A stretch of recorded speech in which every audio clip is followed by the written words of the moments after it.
Jim, you have a section that I thought was just fascinating. We do some clips regularly about people's mentors and some words of advice that folks give you.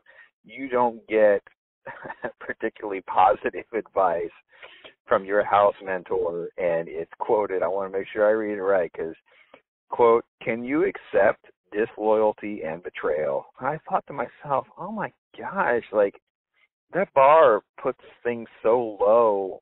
I speak to that and the shocking emotion that hits you with that. I mean, that's crazy.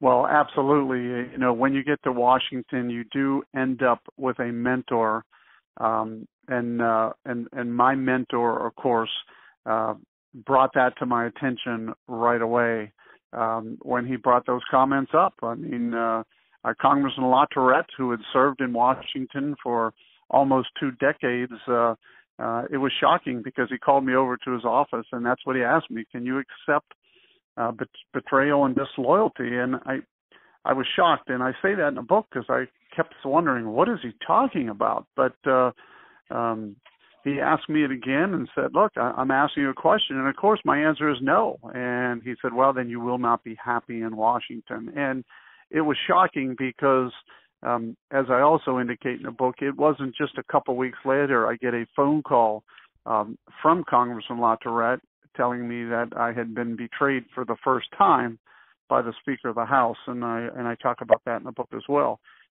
which again was shocking because not only did it say it had happened within the next week or so, and I learned that occurred multiple times over the next few years and still continues in politics because, again, it gets back to the same old thing. Too many people down in Washington and in politics in general, even in the State House, are worried about one thing, and that's themselves too often.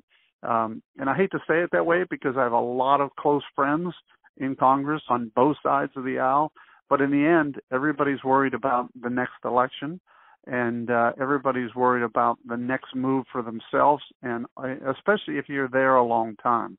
And that's why we have this changeover in Washington. That's why the class that went in 2010 that was going to change the way Washington worked, the majority of those members are gone now. Many of them is because, they were in the business world and they weren't willing to accept this betrayal and disloyalty, which comes by being in Washington too long.